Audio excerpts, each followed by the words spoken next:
Saddam Hussein کا پورا دور اقتدار اس طرح کے ایڈونچر سے بھرا ہوا ہے، کبھی وہ اپنے دشمنوں کو قتل کرتے ہیں تو کبھی دوستوں کو۔ اگر آج کرد ان کا نشانہ ہے تو کل ایرانی، اس کے اگلے دن کوئی اور۔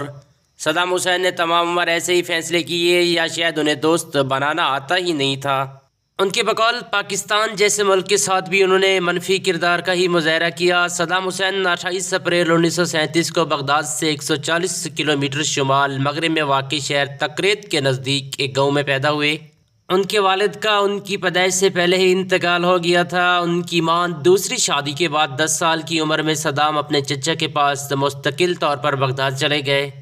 ناظرین، صدر صدام حسین کے 2 بیٹے تھے۔ صدام حسین کا بڑا بیٹا عہدے موٹی آنکھوں والا ایک احمق مگر بدمعاش نوجوان تھا۔ چھوٹے بھائی قوسے بظاہر خاموش تابع تھا، لیکن وہ بھی انتہائی جلاد صفت تھا۔ عہدے ایک جنسی درندہ تھا جس کی جنونیت نے اس کے والد صدام حسین کو بھی پریشان کر دیا تھا۔ جب سن 1998 میں اس پر قاتلانہ حملہ کیا گیا تو اس نے بچ نکلنے کی خوشی میں ایک بڑی پارٹی کا اہتمام کیا۔ پارٹی کے دوران اس کی نظر ایک 14 سالہ لڑکی پر پڑ گئی جو اپنے باپ کے ساتھ بیٹھی تھی۔ اس کا باپ سابق گورنر تھا جو اس پارٹی میں اپنی اہلیہ، بیٹے اور بیٹی کے ساتھ آیا تھا۔ عہدے نے پارٹی کے دوران ہی نوعمر لڑکی کو اٹھوا لیا اور ایک الگ کمرے میں لے جا کر اس کی عزت کو پامال کیا۔ ناظرین، ظلم کی یہ کہانی یہیں ختم نہیں ہوئی، بلکہ اس نے لڑکی کے باپ کو حکم دیا کہ اگلی پارٹی میں وہ بیٹی کو دوبارہ لے کر آئیں گے اور اس کی چھوٹی بہن جو کہ صرف 12 سال کی تھی اسے بھی لے کر آئیے گا۔ آئنٹن لکھتے ہیں کہ عہدے کی ثقافت نے بدقسمت باپ کو اپنی دونوں کمسن بیٹیاں اس کے حوالے کرنے پر مجبور کر دیا۔ وہ مزید بتاتے ہیں کہ ایک بار عہدے سے پوچھا گیا کہ اگر اس کے باپ کا اقتدار ختم ہو گیا تو وہ کیا کریں گے۔ اس کا کہنا تھا، یہ تو بہت آسان بات ہے، میرے پاس بہت پیسہ ہے، میں ایک جزیرہ خریدوں گا، وہاں شانہ زندگی گزاروں گا۔ جب یہی سوال کا اسے پوچھا گیا تو اس کا جواب تھا کہ اگر وہ صدام حسین گئے تو میں بھی چلا جاؤں گا، اگر صدام حسین چلا گیا تو ہم دونوں کو بھی کوئی طاقت نہیں بچا سکے گی۔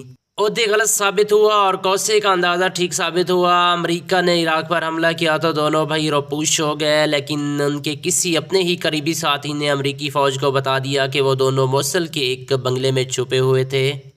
ان کے خلاف 200 امریکی فوجیوں نے آپریشن کیا جس کے دوران دونوں مارے گئے۔ ایک دن صدام کے بیٹے عہدے کی پارٹی میں بہت سے لوگ زخمی ہوئے اور ہلاک ہو گئے۔ صدام نے غصے میں حکم دیا کہ عہدے کی تمام گاڑیوں کو آگ لگا دی جائے۔ صدام کہتے ہیں کہ انہوں نے بیٹے کی تمام قیمتی گاڑیوں میں، جن میں فراری، پورشے بھی شامل تھی، ان کو جلائے جانے کے منظر دیکھیے۔ 30 دسمبر 2006 کو صدام حسین کو صبح 3 بجے اٹھایا گیا۔ انہیں بتایا گیا کہ انہیں کچھ ہی دیر میں پھانسی دے دی جائے گی۔ صدام حسین کو مایوسی ہوئی، وہ خاموشی سے جا کر نہائے اور پھانسی کے لیے خود کو تیار کرنے لگے۔ اپنی پھانسی سے کچھ ہی دیر پہلے صدام حسین نے امریکی فوجی کو بلایا اور اپنی کلائی پر بندھی گھڑی اسے دے دی۔ جب صدام حسین کو پھانسی دے دی گئی، ان کی لاش کو باہر لایا گیا تو باہر موجود ہجوم میں شامل لوگوں نے ان پر تھوکنا شروع کر دیا اور انہیں گالیاں دینے لگے۔ ناظرین، آپ صدر صدام حسین کے بیٹے کے بارے میں کمنٹ کے اندر قیمتی خیالات کا اظہار ضرور کر دیجیے گا۔ ہاں، اگر آپ نے ہمارے چینل کو ابھی تک سبسکرائب نہیں کیا تو چینل کو سبسکرائب ضرور کر دیجیے گا۔ ویڈیو کو لائک اور کمنٹ کے اندر قیمتی خیالات کا اظہار ضرور کریں۔